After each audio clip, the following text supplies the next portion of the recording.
and I'm looking forward to spending this time with you. Others will no doubt be jumping in as we go because we all live in different time zones. It's only 5 o'clock here, so some of you are and most of you are probably at 8 o'clock. Here's Brother Robert. So I'm going to, I'm going to start module 2. As you know, I posted a video, basically a welcome to module 2, week 3 video. And this part of our 897 experience is very, very important. I think it's possible to make it sound more difficult than it is, and I don't want to do that because you all are smart. You're doctoral students. So you wouldn't be here if you didn't know how to do this stuff. It's a matter of sorting it out because you remember 897 ultimately is designed to prepare you for 899. So the candidacy phase, here's Miss Karen. The candidacy phase is just kind of the end of the process that will ultimately launch you into the fun part, the reason why you're doctoral students. And that is your project. Now, there's 2 literature reviews, and that's what we're going to start working on tonight in terms of the proposal. There are 2 literature reviews in the dissertation. They're designed to provide a background research, or as some would say, evidence-based research in the literature. And it just shows that you know what you're talking about. You're not making all your stuff up. So there's a basis for your project. There's a basis for your research. We can trust your findings at the end, that kind of a thing, which I don't question at all. I'm absolutely confident in all of you, your ability to do that. But it's different in that you've not done this specific part of it before. So PMIN 700 introduced you to the idea, certainly not for the first time in your education, but introduced you to the idea of a literature review. And you were given an assignment to do a kind of a general lit review. And it was a good assignment. It was helpful. What you didn't know then, unless, Dr. Flynn mentioned it, is that in the end you will have 2 literature reviews. So you have to wrap your mind around, okay, this is this literature review, and so I need to handle the uniqueness of what I'm doing over here. The first one, that's going to be chapter 2 of your dissertation. And then here's this other literature. I have a second literature review, and that's going to be chapter 3 of the dissertation. And so the literature reviews are designed to provide background information, background research that is in support of your research project. Or as Dr. Flynn likes to say it in 700, that provides a warrant for your research project. And so, your research project is not a research paper. It's not a master's degree thesis.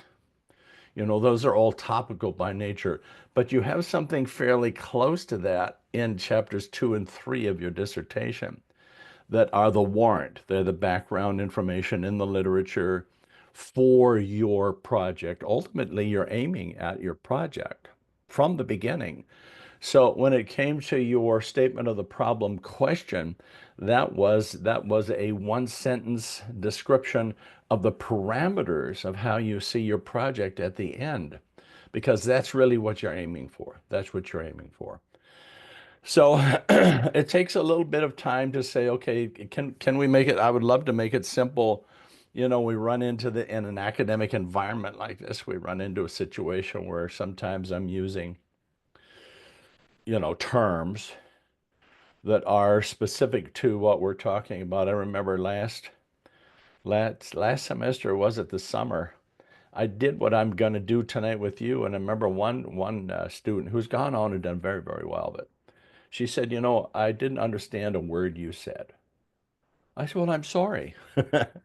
So, you know, my problem is I've been chairing doctoral dissertations for, well, since 2004. So all of this is for some people it would just be boring or tedious or, but you know, it's got, in the end you'll have a published dissertation. You'll be Dr. Lewin Murphy from New Orleans, who's not in New Orleans, from Louisiana. And so people will be quoting you in their dissertation, or they'll be quoting you in their academic book, or whatever it might be. And so it's really kind of cool, you know. Now, again, I would, you wouldn't be here if I didn't have confidence that you could do. You deserve to be here. So what I'm going to do tonight is start to unpack it in general. I'm going to share a presentation, but I want to show you a couple of examples as well. Here we go. I want to make sure that you can see. I'll ask you here in a moment. I'm just, I'm put in slides the basic information. Now, I don't want you to be discouraged at all. I want you to feel confident. I want you to feel comfortable. What's this doing? There's a picture of Jesus popped up. Did you all see that? Oh, I know why. Just a second. Just a second. I know what's going on. I do apologize. I have two monitors. If you all ever do a PowerPoint presentation and you're working with two monitors, you have to shut one of the monitors off, which I did not do, but I'm doing right now. I'm doing right now. So here it goes.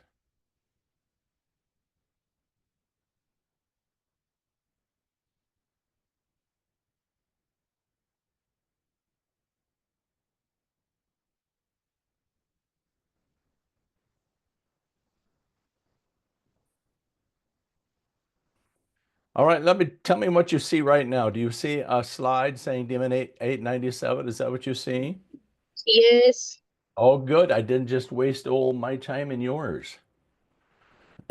So, what we're going to do is start thinking about how to have not one, but two literature reviews. Now, remember, your proposal is introductory. So you're not composing dissertation chapters in 897, but you're thinking ahead and you're introducing what you want to do, what you plan on doing when it comes to your dissertation chapter. So I wouldn't want you to begin to think, well, gee whiz, I need to come up with 25 pages. Well, no, because all of these sections of your proposal are like 10 pages. Whereas, like when the summary of the literature section becomes chapter 2, it's now 25 to 30 pages. But what you're doing here is introductory, and it prepares you for what you're going to do, if done properly, which of course you will do. So I want to draw your attention to obviously resources that are very, very important that you have available to you on Canvas. The Doctor of Ministry Handbook is always something, and that it changes occasionally, but not very often. I think it's good to have it in front of you for both instructors. We have a large number of adjunct professors who serve as dissertation chairs. So, they're introduced to all of these details as well. There's a DMIN dissertation guidelines, but also a good news is that there are proposal templates.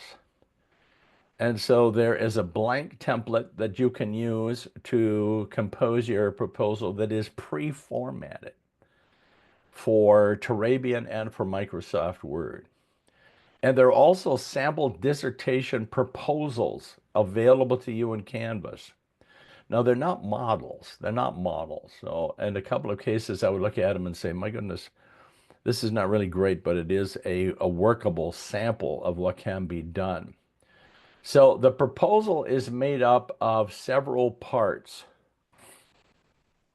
There are 5 short pieces. I mean, they're just a couple of paragraphs each. At the beginning of your proposal, then there are 2 larger sections, which we're going to start working on tonight. The summary of the literature, which is the first introduction to a lit review, which will be in chapter 2. Chapter 2 is called the survey of the literature, but the summary is just that. There's the biblical, theological, and historical foundations. I usually call it BTH foundations. Section of the proposal, which will be expanded ultimately to be chapter 3. And then there are some very short sections at the end. Now, when we get closer, I will unpack all of these short sections. So you can easily, and they usually don't take a lot of time to write, quite frankly. So the bigger task in terms of your writing is the summary of the literature section and the BTH Foundation section, which together comprise usually about 2/3 of your entire proposal. 10 pages minimum each. So they're not large documents. Some of you could compose 10 pages, in an hour. Some can't, it varies depending on how much you love writing. But it's very, very important to see the difference between the summary of the literature, which is an introduction to a lit review, and the BTH Foundation section of the proposal, which is then the second introduction to a lit review. So the core of the proposal is these 2 sections. The summary of the literature we will work on together in Module 2 for 3 weeks. Pardon me. Ultimately, it will lead to Chapter 2. You will, and I'll show you how to do this as we go forward. You will simply expand upon it. So you will have 10 pages, well organized. You have the opportunity to cite key sources to make your key points in the outline. You'll simply expand upon it and make it into Chapter 2. And then the same is true with the BTH Foundations. Module 3 will be 3 weeks. These are the only 2 modules that are 3 weeks long because I want to do it kind of baby steps. I mean, let's do it together. Let's go forward together. Because once you've got this, you really are most of the way there when it comes to your proposal. And so we're going to start that process tonight. Module 2 involves 3 weeks. The first week, you will be reviewing and organizing your research notes. So all along in DMIN, in the Doctor Ministry program, you have been reading and taking notes. And so at this point in time, you need to take another look at the notes and begin to separate out from them everything that's in your notes that is pertaining to the summary of the literature, which we'll look at here tonight, of course. And then off to the side, I think of it as 2 piles of notes. Off to the side will be the BTH Foundation's note that's relevant in your notes. So week 3, all you will be doing is going back over your study notes, your research notes, and you may decide, I need to strengthen this. I need to find something else over here. It's just a process of you reviewing your notes. Week 4 is the outline of the summary of the literature, a section of the proposal. And the outline is very, very important. It just becomes, frankly, the headings of this section, which will then become the headings of Chapter 2. So it's just your way of organizing what it is that you want to review from the literature. And so you'll begin to working on the outline. Now, academic writing is very outline oriented. So once you have a good outline, then it's pretty easy for you to just basically narrate the outline. And so week 4 is very, very important. It's kind of deciding on a structure for what it is you want to do. And you will do that. You will submit that in your discussion group as a discussion forum. And then week 5 will be the actual composition of the summary of the literature section of the proposal, which you will submit in, again, for your group. It will be a peer review exercise, which means you're submitting a document and then ultimately providing what we hope, is helpful feedback on that document. And I'll be very engaged in that process, very engaged in that process. And so I view myself as your partner. I'm committed to your success. But you will be working again collaboratively, learning from each other. Now, I like to tell students you're not there to edit each other's work.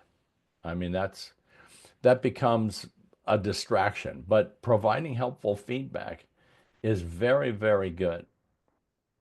And so that's the outline of what we're going to do. So here's the difference.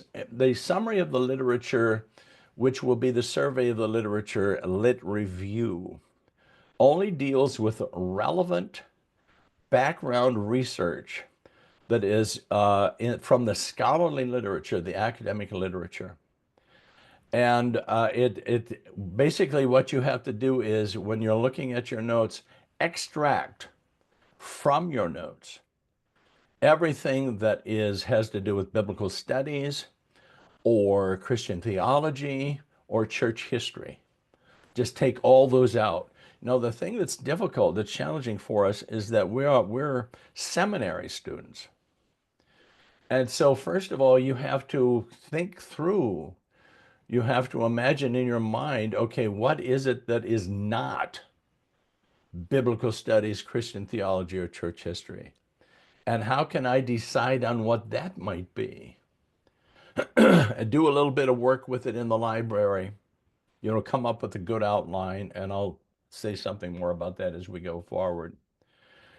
So it's about, we say it's the scholarly literature, not that BTH, the BTH section is not going to be scholarly, but this is specifically designed for you to show your ability to read and to handle scholarship. Because at the end of the process, you will be a noted scholar, quite frankly, and people will be doing that with your work as well. So you remember there's a difference between primary and secondary sources.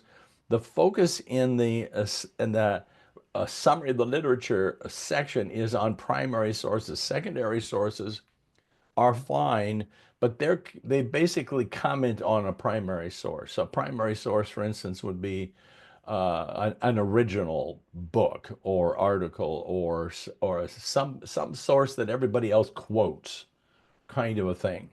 And so you want to get your mind really focused on what would be a helpful primary source. There's a difference between scholarly and popular sources. Scholarly sources are written for academic purposes only. They're research sources. Popular sources are designed to provide a helpful application to some of those ideas. Now, I've published several books myself. They're all popular. They're all popular. I can write academic and do, but it's not for, if I'm going to write and publish a book, I want to enjoy it myself to some degree. So it ends up being a popular source, but there's a difference. The popular source is focused on helpful applications of these ideas, whereas the scholarly sources are just focused on unpacking the meat of those ideas. And so you will have, as you know, two sections: the summary of the literature section of the proposal and the BTH section of the proposal. Summary of the literature just deals with those scholarly sources. Scholarly sources, you remember, and I did this before with you, scholarly sources are monographs, that is to say, books that are written for an academic purpose, usually with one subject in mind.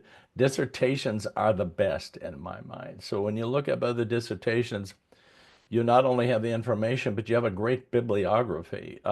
Peer-reviewed journal articles are fantastic. That's mostly what you're going to get in our library. Somebody asked the question, would master's theses be okay? Well, yes, because they're written strictly for academic purposes. And so when it comes to the summary of the literature, which will just be focused on your scholarly warrant for your project, it sets you apart as a scholar. So you know how to research and report scholarship. Well, that's what the summary of the literature is going to be. That's what chapter 2 will be. BTH Foundations will then unpack your evidence that you mastered the 3 primary seminary disciplines, namely biblical studies, Christian theology, and church history. Now that's coming up later. So there are 2 separate purposes in these 2 what will be lit reviews for you in your dissertation. So let's look a little more specifically then at the summary of the literature. What you're going to want to do ultimately is to have a really good outline of what you found in the literature. And your outline will be indicated by your headings. And so the headings under the summary of the literature section of your proposal will reflect your sense of a really good order, a order of priorities of your key topics when it comes to the scholarly literature. And so what you're doing, and again, this is introductory in the summary of the literature for the proposal, ultimately chapter 2. What you're doing is you're reporting key topics and you're citing key sources to support the report of your topics. And so for us now, in just your proposal, you're reporting the highlights of your research in the relevant scholarly literature. We say, this is our phrase. We talk about discipline specific and cross-disciplinary sources. And what does that mean?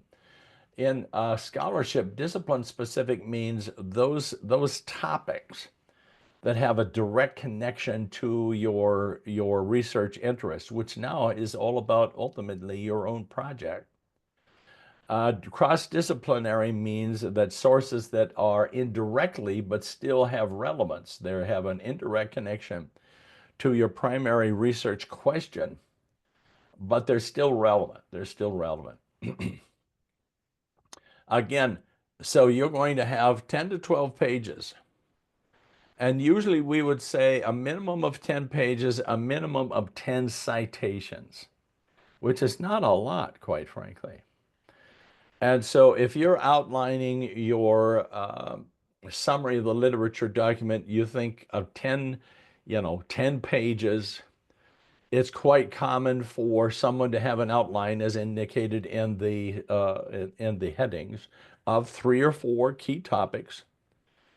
Then you're unpacking what you discovered in those key sources that you're citing.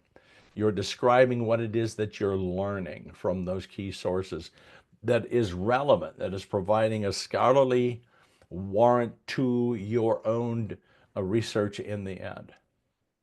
And so your task this week is to look at your notes, review them, assess them, and keep separated out in 2 kind of, I think of them as piles. Though those notes that are strictly scholarly in a sense that they're dealing with disciplines that are relevant to your own interests when it comes to your project design, etc. And those that we would think of them as seminary sources, the biblical studies, Christian theology, and church history. You're keeping them separate. Now that's hard to do because as seminary students, we just want to get in, let's get into the Bible. Well, yes, and there'll be plenty of opportunity to do that. But remember, with your dissertation, you're not writing a Bible study or a sermon series you are doing doctoral level research. And so we end up, now, if you were doing a PhD dissertation, you would only have what we're going to focus on the next 3 weeks. You would only have a lit review of the scholarly literature. You would not have a separate lit review dealing with those seminary disciplines. We have it because this is a Doctor of Ministry project. So this isn't, the PhD folks, they're researching a background information that would provide them with a warrant for a hypothesis or a theory. They're going to research a theory or whatever it is. It's pure. We would say the PhD is pure research, whereas the DMin is applied research. The Doctor of Ministry degree is a professional doctorate. That is to say, it has direct vocational implications. A PhD has a vocational implications in that it is the preferred, if you want to teach at a university, they prefer you have a PhD. And obviously, I teach in the university, I have a DMin. But I'm limited. If you have a DMin, you can teach courses that are related to practical theology, that are related to leadership, that are related to spiritual formation. You're not going to teach a course on New Testament. Somebody with a PhD in New Testament will do that. And that's how it works out in the university. Now that's not been a problem for me because I love the areas that we're focused on as DMin students. But because we're DMin students, then we have a second lit review that just focuses on those seminary disciplines. And now we're not going there yet. We're just going to take some time to unpack scholarly literature from the scholarly literature, some items that are relevant to your, they form the background for your own project. Now, one of the things I want to go back to is I want to mention that all of this assumes that you have a well-written, a very focused, very clear statement of the problem question. Until you have that, you don't really have a basis for doing anything else. I mean, you can jump in and try to do some reading, etc. But unless you can see the bullseye of the target very, very clearly, a lot of your work just ends up being kind of fuzzy. It's maybe a little bit, it does not a clear direction for it. So the research question guides every aspect of the research, including what you end up reporting in your lit reviews. Because you always have your goal in mind, which is your own research project and why you're doing that research project, which is clearly stated in one sentence in the statement of the problem question, which is why occasionally I'll come back round, when we come to module 2, and I'll say, I still think you need to go back and do some more work on your research question, because until it's focused enough, you're not going to really be able to unpack what will be helpful from the literature. And so let's make sure we have that. And then we will use that to guide the rest of our research. And so in terms of the summary, the literature, it's only primary academic and scholarly sources that we're interested in. And I'm going to show you a couple of examples here in a moment. This is another, of course, you just spent some time in the library doing your excellent annotated bibliographies. I so much enjoyed seeing the work that you've done. But you're going to go back to the library and you're going to use search questions to try to unpack those scholarly issues that are related, either directly or indirectly, to what you want to do with your own research. And so I wanted to pull up, yeah, we'll get there. Let me do this. I'm going to stop sharing this. How you all doing so far? Hi, Chris, say hi for me, Christy. I'm going to, somebody walked behind you, so I was just saying. Did somebody have their hand up for a question? Let me get out of this first. Did I see a hand up for a question? Oh, Miss Karen, I see your actual hand. Right. I think that's better than a fake hand. Huh? No, I agree, but I can't. The fake hand shows up no matter what I'm doing, but the actual hand I do appreciate. So the two different chapter 2 and chapter 3. The first one, the chapter 2, is a summary of the literature that we already chose out of our annotated bibliography. Am I? I'm assuming that your annotated bibliography has already located and identified for you Mhm. most of what you will need. I mean, you will end up deciding what are my key sources Right. under the summary of the literature, and then you will decide what are my key sources under the BTH foundations. Now, it's the second one is easier because we're more familiar as seminary students with those sources of biblical, theological, and church history. So we're more familiar with those. So I think the first task is actually more challenging, frankly, to be able to look in your your annotated bibliography. One of the comments I might have made on your annotated bibliography is that, well, all of these sources are great. Some of them are popular, which means, and popular sources can still be used in what will be chapter 3. Popular sources still can be used in the BTH foundations. Its purpose is not to find the most relevant peer-reviewed journal article at that point. It still needs to reflect your learning as a seminary student. So I think it's more challenging to look at your sources and say, what do I see in my annotated bibliography that I know I can use in the summary of the literature, which will ultimately be chapter 2? Do I need to look for a couple of more items in addition to what I see so far? Part of that question is answered as you're forming what you have into an outline. So in week 4, you're thinking through, how do I want to organize my notes, and how do I want to organize how I want to present them in some kind of a helpful way. And then once you settle on an outline, then I think it's even easier to decide, okay, I believe I have the sources, and you only need 3, maybe 4 sources per topic. So I think it's easier then to say, okay, I think I've got enough, or I could use another source Mhm. that will be helpful under this section. But when we do this kind of baby steps, because we're going to take 6 weeks, and I will partner with you every step of the way. When we do this baby steps kind of along the way. Now, what's difficult is for somebody just to come, you're 897 student, just to jump in the middle of the semester and hope to get it.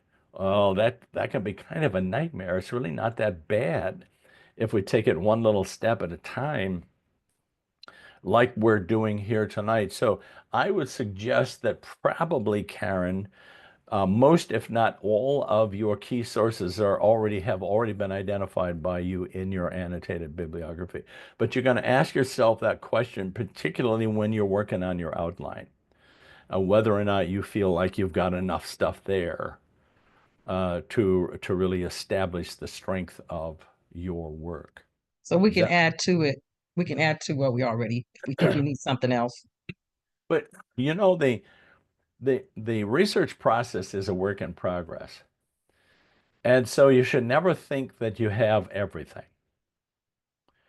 Well, new journal articles are being written all the time. I think one of the things that you will find is when you have a chair assigned to you by Dr. Flynn, that person, he or she, which will be a qualified, faculty member, they will have some ideas for you. They will say, "Well, did you have you read such and such an article by, this guy?"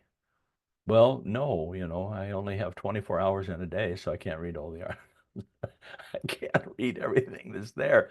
I said, well, I suggest you go in and look it up and take a look at it and see if that might add something to the work that you're doing. So, in other words, the research is kind of a work in progress. Some people love research, and some people it's like giving birth, they just, oh, I need to find something else. So, for me, when I was doing my DMin in 2001, I had a hard time finishing my dissertation because I enjoyed the research process so much. I kept finding something new. And finally, my chair said, I think you got enough. Let's wrap it up. I said, okay, let's do that. So, yeah, some people love research more than others, but it always is a bit of a work in progress, and expect to get some really great additional ideas from your chair when you get there. Don't think like, okay, it's closed now. I've got everything I need. Well, maybe, but maybe not.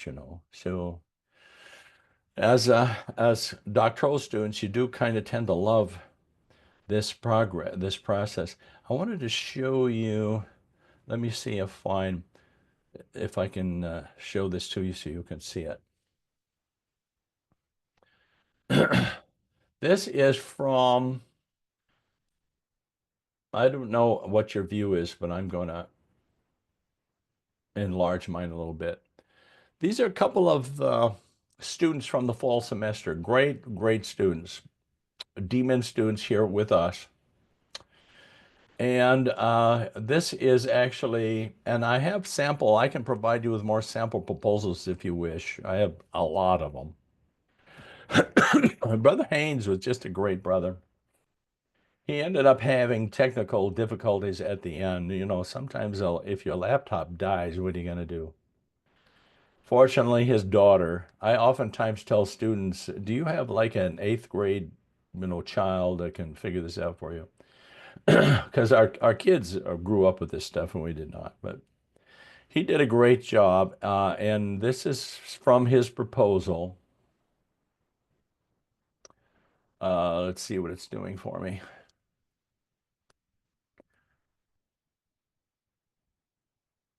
It says my Word is not responding. Microsoft Word is not responding. I hate it when it does that. Occasionally, Microsoft Word will not respond. It freezes up. You didn't need to freeze up tonight. I'm going to stop sharing, guys, and I'm going to start it over. I'm going to start it over.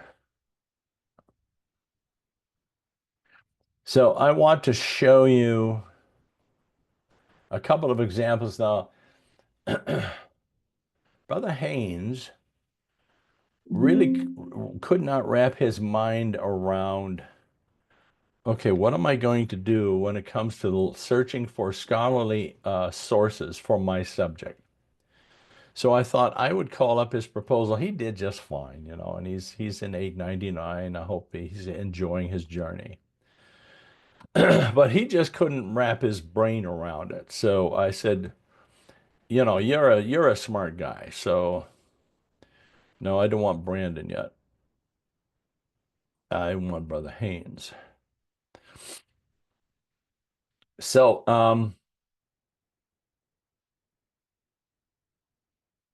hopefully I'll be able to get this to work so you can see it. Ken was having trouble wrapping his brain around. I'm just going to leave it this size. I don't know what you see, but I see 2 pages on my screen. Statement of the problem was really good. Now, this will always be my first question. Is your a sentence research question? Does it paint a picture of a project that's doable? Because if it's not focused enough, if it's not narrow enough, it's just not a project you can actually do. And so that's always where we start in this class. But he ended up with a very good, a concise, precise, focused question. What should constitute an effective contextualized model? I like the word model because it implies that research is going to be done using a variety of instruments for promoting spiritual renewal at Calvin Community Church in Calvin Center, Michigan. So it was very, very good. And so he was beginning to say, and I'm going to go down, I'm not going to give any attention to those. He wanted to research renewal. Well, he couldn't wrap his brain around the fact that renewal has anything other than a church meaning. So he wants to look at sources under the summary of the literature concerning church renewal. I said, well, church renewal is a subject I love, but that's not what the summary of the literature is for. This is your opportunity to explore background information from the scholarly literature that is not biblical studies, Christian theology, and practical theology, includes congregational leadership issues, etc., and is not church history. So you have to avoid even mentioning them. And so we need to find, some guys find it helpful to realize, okay, this is the secular literature. Well, I don't like thinking about that way, quite frankly. But it's not seminary disciplines. It's scholarship. It's your ability to show what the larger picture is in the background. And so I said I couldn't figure out how to search in the library search instrument and find what I need. I said, well, let's think together. And we actually got on Zoom together and called up the library. And let's find out what might be relevant in a broader sense and not just when it comes to our seminary disciplines. And then research that. So what we ended up doing is we ended up inserting search questions, as you have to do in the library. And let's think of a search question that will give us maybe what we need. And so we looked at several search questions, and each one of them resulted in a lot of resources. So there was no question that there wasn't plenty of resources. There were plenty of resources. And so in general, he pulled out of the literature and these became, and actually these were his questions in the library search that resulted in all the key sources. The meaning and significance of renewal. Renewal is a big idea when it comes to community renewal, of various kinds of elements of renewal. What is renewal? Why is it important? And so he dived in and accessed those. And then he found out, okay, how about sociology? Is there a sociological need for renewal when it comes to relationships, how groups work together, etc.? So let's try that. Let's just plug into the library search sociological need for renewal. Well, sure enough, bam, there's a lot of resources. Well, it's just a matter of accessing those, reading them, reporting. Lit review is just a review, a report of what you found in the literature. Well, how about an individual need? Let's try looking up a psychological need for renewal. See if there's anything in this scholarly literature that might give us that sense. Well, by George, there was a whole bunch of stuff in there for individual psychological need for renewal. And he had everything that he needed. Now, those headings literally started out as questions he asked the library search instrument that gave him everything he needed. But did you know now in 899 in his dissertation, there are also the headings in chapter 2, because they ended up for him being the key ideas supported by key sources. And then he was able to go on to the next section, Old Testament, New Testament, etc. And so I wanted to show you I think the challenge is wrapping our brains around the fact that there is a lot of great background information for us in our research that will support our research project that is not from biblical studies, Christian theology, or church history. It's there. We just have to try to imagine what would that look like, and then use that to search in the library. And there's never any lack of sources. I think the big challenge is us imagining what they would look like, what kind of sources they would look like. Uh, Brandon Darden, I didn't do this with Brandon, but I wanted to show you Brandon's because he realized, this is really pretty simple. He has a leadership, what should constitute an effective contextualized curriculum designed to eradicate or minimize the growing issue of apostasy in local global church leadership, and particularly then he shows he's interested in the visionaries pursuing excellence in Northern California. So Brandon is a great student. He decided he's just going to jump into the fray and find some scholarly sources that would be relevant to that issue that would provide helpful background to his own research. So he came down to the summary of the literature and he kept it real simple. Kept it real simple. He said, well, the general area of leadership is obviously going to be important for my research. So he spent some time just unpacking what he found that he thought was relevant in the literature concerning leadership. And then he said, I think I need to then spend some time looking at the issue of trauma because I think there's a connection to this issue of trauma in local congregations that is more of a hindrance than we think. He's just discovering that, sure enough, he decided to look up trauma, and there was all kinds of very helpful. And then how about the specific example of trauma in burnout? You'd be surprised, by the way, the number of DMin dissertation projects that are going out exploring burnout, ministerial burnout. So he took some time to research burnout, and they said, well, then I see the importance of resilience as a leadership characteristic. And so let me see what I can find on related to resilience in the library. So he plugged that in. Sure enough, he found a whole bunch of relevant stuff. In other words, it wasn't difficult. I don't know that you can even see that. Could you even see that as I went through that? No. I'll send it to you. I'll send it to you.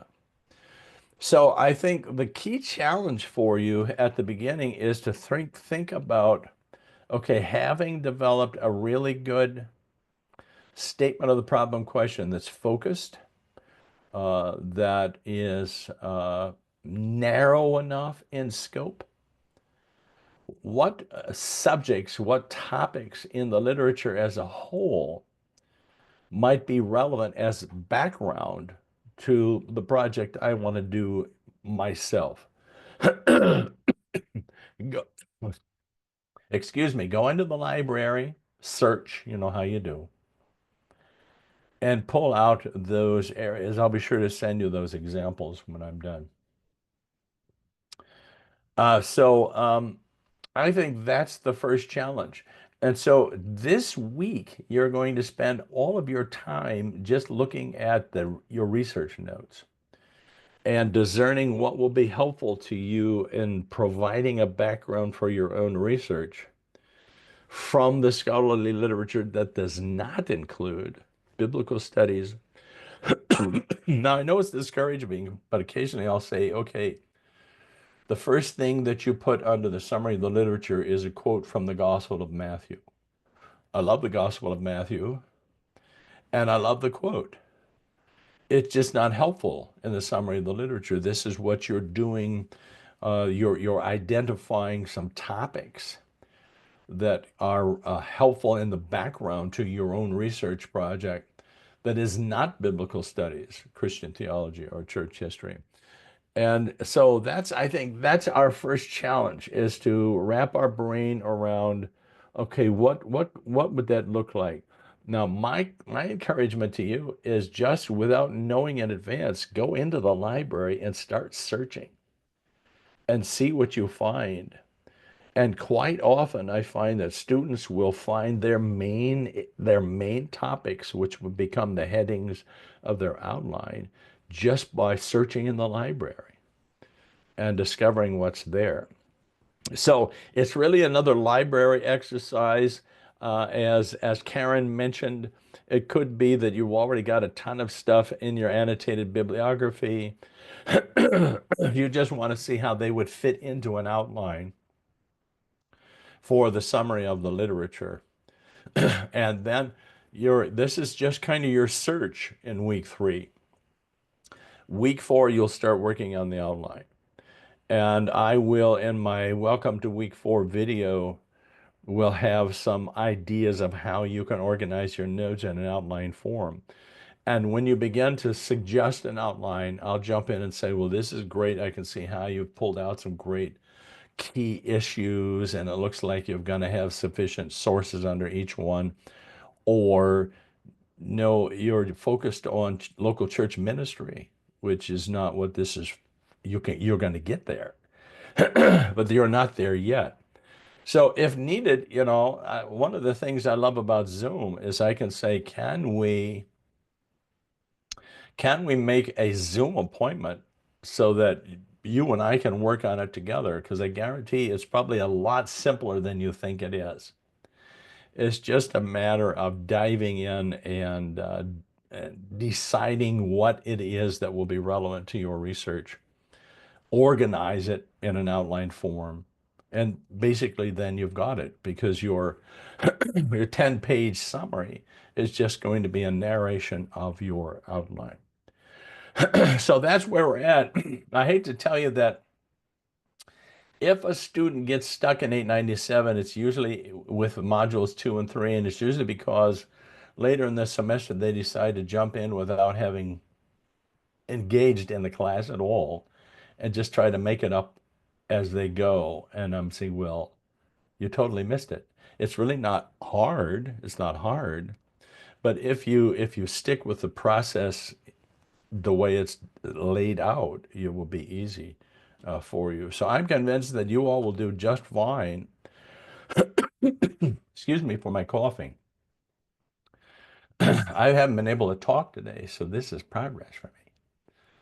Let me ask you, because I've got my eye on the clock, let me ask you if you have any questions, what questions you may have here at the end before I pray you off and say God bless you. Be confident that this is some stuff that you can do. And look at, I don't think the sample proposals I have are from the fall yet. What I showed you tonight are just brand new students from the fall. So I'll send you those as well. I'll also send you the PDF copy of the PowerPoint presentation that I used tonight. Yes, Christy. Yes, Doctor. I'm kind of wish I could do two different dissertations, because one of the things I'm really curious about is, and I haven't found anything on it, is when you're a chaplain, what spiritual gifts lend themselves to chaplaincy? And I was thinking of doing an appendix. Part of the argument of why a church should use chaplains as an outreach arm would be the exercise of gifts. Yeah. Is that too big, or could it be an appendix? I don't think it's too big though, Christy. Occasionally I will have a student and I'll say, by the way, you've got 2 separate research projects. Do you want to do both? Now they can do both if they want to do a correlation study. In other words, you're going to do this set of data and they'll do this set of data, and then they'll analyze the connections between the two. I don't think you have that. I think you can, especially if you have access to chaplains. I think you can do some work with the area of spiritual gifts with them, and also do some key interviews with key participants. And I think you will find in the scholarly literature what is parallel to the issue of spiritual gifts would be issues of temperament and personality styles. Like the classic DISC, you maybe are aware of the DISC personality assessment. Those are all you will see them parallel to, and not just the gifts, but the way the gifts are expressed and the way they operate, etc. So if you wanted to examine the role of spiritual gifts in effective chaplaincy, I don't think that's too big. But then you can find some parallel stuff in the, the non-biblical literature in the area of what can you find about personality styles and or temperaments in the literature for chaplains? I think you'll find some very, very interesting stuff. I've long been fascinated by this area myself. Recently, some doctors, and especially those who focus on brain science, their conclusion is that everybody is born with a temperament, but personality styles arise out of that over time based upon our experience, our relationship, etc. And so I've always been fascinated by how important that is in our ability to function Right. effectively. So, and we tend to force ourselves to strengthen areas in which we are weak rather than polishing the areas where we're strong. So I think it's good to help folks, especially in leadership, to say, this is where you're gifted, this is where you're wired, as we would say. And so this is where you're going to be more effective. What do you do that requires almost no thought on your part in order to be effective doing it? Well, then it's okay to focus there. Okay. Not that you don't have to ever do other things, but it's okay to feel comfortable focusing there. I've found this true in any number of contexts. So I think it's easily doable, Christy. I would look forward to you doing it, as a matter of fact. Okay. Thank you. Miss Karen. Seems like I have a lot of questions, but No, just give me um, one at a time, Karen. okay, no, I mean, it seems like I'm the only one saying something. Yvette died and went to heaven. Did you notice Yvette died and went to heaven? No. You're so funny. Um, I'm sorry. so our summary outline, because it says, I'm looking at, our paperwork here by February 9th, and then our second peer review by February 16th. Now, does the literature summary lead us to the outline, or the outline lead us to the summary? I'm trying to get. So your first task is just an examination of the notes you have so far from the research, and to decide what you think is relevant to the background information from the scholarly literature that is not, Right. our seminary literature. But that'll be placed in our outline. We'll make an And outline. then next week, week 4, you will decide on the best way to outline it. Okay. Because the main, the main headings of the outline become the headings of both the summary of the literature, but also the headings ultimately of chapter 2. So having done this background work here, it's just, it's proposals and introduction, so you're not writing chapter 2. But having done the work makes writing chapter 2 really quite easy. And the same would be true of chapter 3. It makes it quite easy. So you're just doing background work here together in 897, but it will tremendously benefit you going forward. So next week, week 4 outline, you're just deciding this is the way I want to organize what I'm finding. And then wait until chapter 5 to actually compose that into a document, 10-page document. I think I see Brother Robert. Yeah, Robert, is you? excuse me. Yes, sir, Dr. Asplund. Yes, sir. Thank you for tonight. Well, I think I wanted more just to comment that, of course, I reached out to you earlier, and because I'm concerned about my bibliography list.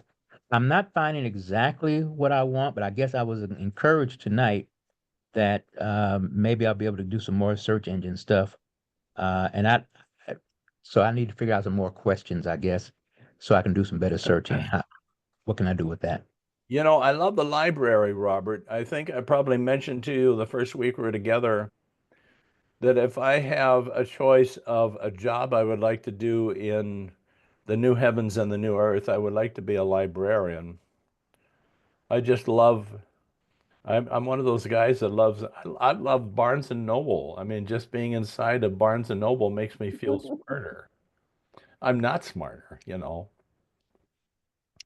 So if it would help, Robert, you and I can find a time when we can meet together with a Zoom appointment and look at the library together. I mean, it will be important for us to review your statement of the problem question, make sure it's focused enough, you know, and limited enough. And then we can look at the library together and explore what might be there. I'd appreciate that. That sounds great. Well, it would be just fun for me.